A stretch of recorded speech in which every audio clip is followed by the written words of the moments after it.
Bismillahirrahmanirrahim. Assalamualaikum warahmatullahi wabarakatuh. Bismillahirrahmanirrahim. Alhamdulillahirabbil alamin. Wa bihi nasta'inu ala umurid dunya waddin. Wassalatu wassalamu ala sayyidina Muhammad wa ala alihi wa sahbihi ajma'in. Alhamdulillah, puji syukur atas kehadiran Allah Subhanahu wa ta'ala yang masih memberikan kita sebuah tenaga, energi serta kerinduannya agar kita masih bisa beribadah, masih bisa datang ke masjid, melaksanakan sholat Isya yang insya Allah dilanjutkan dengan sholat tarawih. Yang terhormat kepada Ketua Takmir Masjid Raya Telaga Kahuripan beserta jajaran pengurusnya, yang saya hormati kepada para alim ulama, para asatiz, para guru-guru saya, para orang tua yang lebih tua dari saya, baik dari segi usia, pengalaman serta pengetahuan. Allah Subhanahu wa ta'ala berfirman dalam surat Az-Zariyat, Bismillahirrahmanirrahim, wa ma khalaqtul jinna wal insa illa liya'budun. Yang artinya Allah Subhanahu wa ta'ala tidaklah menciptakan manusia dan jin kecuali hanya untuk beribadah.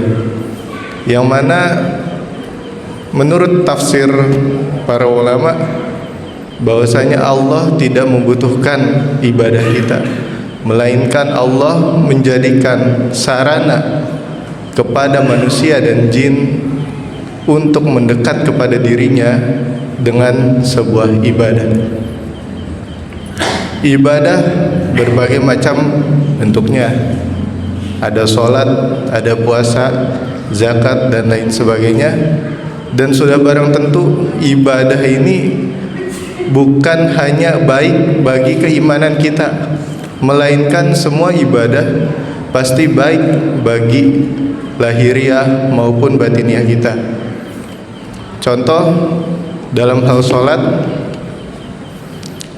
tidaklah sholat ini hanya untuk meningkatkan keimanan kita, melainkan Allah menjadikan sisi kebaikan dari sebuah sholat yang mana banyak kita pelajari, kita bisa pelajari banyak literasi bahwasanya sholat ini secara medis ya mampu menyehatkan badan kita. Begitu pula dengan zakat. Zakat ini bukan hanya meningkatkan atau menaikkan pahala kita, tapi dengan zakat kita bisa memanfaatkan harta kita kepada orang-orang yang membutuhkan agar meningkatkan ekonomi daripada saudara kita. Begitu pula puasa dan lain sebagainya. Justru karena ibadah ini Allah rindu kepada kita, Allah memanggil-manggil kita. Dalam hal haji pun ada bahasa para orang yang berangkat haji itu, Allah labbaik Allahumma labbaik. Ya, yang berarti bahwasanya orang haji itu memenuhi panggilan Allah. Berkali-kali Allah Subhanahu wa ta'ala dalam Al-Quran bilang, panggillah aku, berdoalah kepadaku. Yaitulah Allah rindu kepada kita, yang mana ketika manusia diberi suatu ketaatan, suatu keinginan untuk beribadah, sejatinya Allah sedang rindu, sedang menurunkan cahaya kepada hatinya agar bisa mendekat kepada dirinya. Dan ibadah tidak terlepas dari manusia, yang mana manusia ini memiliki dua unsur secara global. Dalam manusia ada yang namanya jiwa dan ada yang namanya raga. Raga adalah fisik kita secara lahiriah, dan jiwa ini adalah suatu unsur non materi yang tidak bisa terlihat. Banyak bentuknya. Ada yang merupakan pikiran atau pengetahuan, ada yang merupakan akal, yang mana akal tersebut menimbang suatu yang baik dan benar, dan ada pula yang berbentuk nafsu. Nafsu pun banyak macamnya. Cuman yang akan saya bahas adalah nafsu konotasi hawa nafsu, hasrat manusia. Untuk manusia ini uniknya Allah menciptakan keduanya, akal dan nafsu.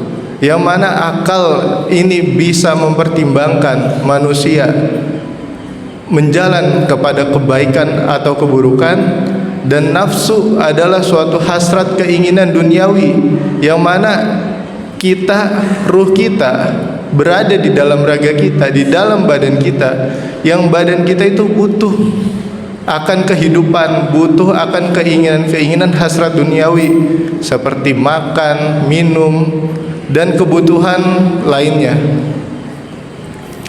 Manusia memiliki kedua itu, beda dengan hewan dan malaikat. Hewan itu diciptakan sama Allah hanya memiliki sebuah nafsu, yang mana hewan ini taunya hanya mencari makan, hanya memuaskan nafsunya, selesai. Namun malaikat diciptakan tidak dengan nafsu, melainkan hanya dengan akal, yang mana akal ini digunakan hanya untuk taat kepada Allah. Ketika manusia tidak bisa mengendalikan akalnya atau dikuasai oleh nafsunya, maka manusia tersebut hidup di dunia ini ya seperti hewan. Dia tidak memikirkan apa makna dari hidup ini, hanya tahu bahwasanya manusia harus memenuhi segala hasrat kebutuhan fisik. Tetapi ketika manusia bisa mendominasi akalnya, bisa menguasai akal atas nafsunya, maka manusia itu bisa naik derajatnya ke level malaikat. Kenapa harus malaikat? Kenapa acuannya malaikat? Karena malaikat adalah makhluk yang diciptakan dari cahaya. Malaikat adalah makhluk yang diciptakan di sisi Allah. Ketika manusia sudah berada di dalam level malaikat, berarti dia di sisi Allah. Ketika manusia di sisi Allah, maka manusia tersebut dekat dengan penguasa alam semesta. Jika manusia dekat dengan penguasa alam semesta, sudah barang tentu alam semesta dan seisinya ini sudah berada di dalam genggamannya. Namun sayangnya ketika manusia sudah larut dekat dengan Allah, justru alam semesta ini bukanlah hal yang mereka inginkan. Dan pasti ketika manusia sudah dekat dengan Allah, maka manusia tersebut memiliki sebuah ketenangan dalam menjalani kehidupan. Bukankah ketenangan itu adalah hal yang didambakan oleh para manusia, oleh para hamba? Manusia setiap hari bekerja untuk mendapatkan uang. Kerja dan uang tersebut adalah alat untuk mendapatkan ketenangan. Mereka bekerja dari pagi sampai malam untuk menghidupi anak istrinya, untuk menghidupi dirinya, agar bisa hidup dengan tenang di kemudian hari. Lalu ibadah yang lain yang sedang kita jalani sekarang ada namanya puasa Ramadan. Puasa Ramadan ini sifatnya wajib. Bahkan puasa adalah salah satu ibadah yang dikhususkan oleh Allah Subhanahu wa taala, di mana di antara ibadah-ibadah lain, puasa ini dapat khusus di antara 12 bulan. Satu bulannya adalah puasa full, yang dimana puasa ini adalah sebagai sarana oleh Allah, sarana dari Allah untuk manusia, agar manusia mencoba mengosongkan segala macam keinginan, hasrat, hawa nafsunya, dan diperuntukkan untuk ibadah kepada Allah, mulai dari terbitnya fajar hingga terbenamnya matahari.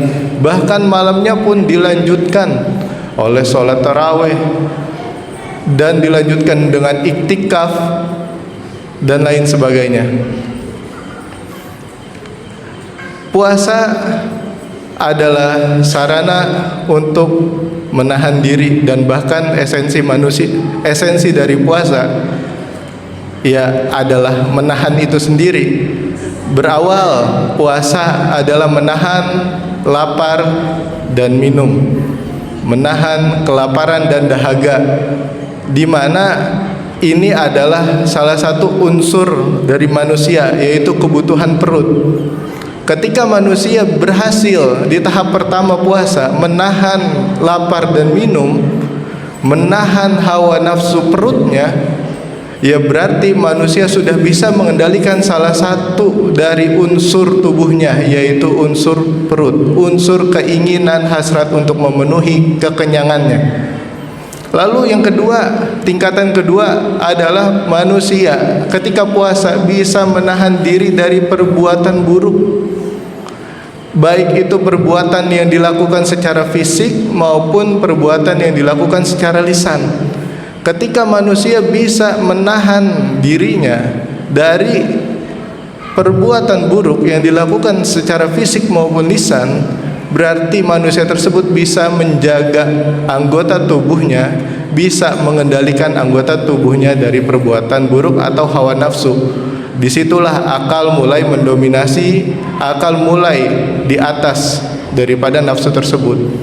Tingkatan yang terakhir adalah manusia puasa bisa menjaga hati dan pikirannya. Bahkan hati pikiran ini terkadang manusia tidak tahu itu otomatis terjadi. Secara tiba-tiba muncul rasa iri, muncul rasa dengki, muncul pikiran kotor. Dan disinilah dicoba untuk dihilangkan pikiran tersebut, tidak untuk direalisasikan. Ketika manusia bisa mengendalikan baik itu dari nafsu perut, dari perbuatan buruk, dari isi pikiran dan hati yang kotor, manusia bisa mengendalikan semuanya. Berarti manusia bisa mengenali semua anggota tubuhnya, bisa menekan semua amarah hawa nafsunya, yang mana manusia tersebut secara utuh bisa mengenali dirinya. Dan barang siapa yang bisa mengenali dirinya, maka pasti dia akan mengenali Tuhannya. Karena sejatinya Tuhan bersama kita.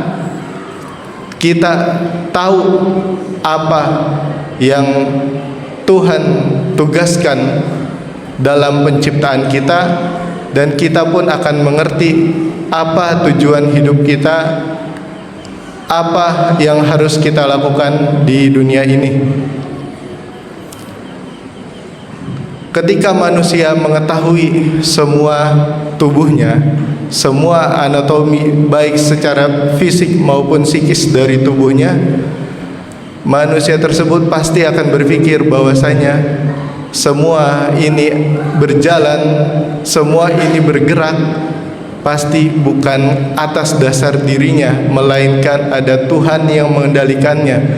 Bahkan rasa taat tersebut, terkadang orang lupa bahwasanya dia taat beribadah itu bukan karena itu yang dia pikirkan, karena dia yang memang taat, dia yang punya kekuatan untuk melakukan ibadah tersebut. Yang jelas sebenarnya Tuhan itu bisa membolak-balikan hati hambanya, Tuhan itu bisa mengendalikan mood hambanya.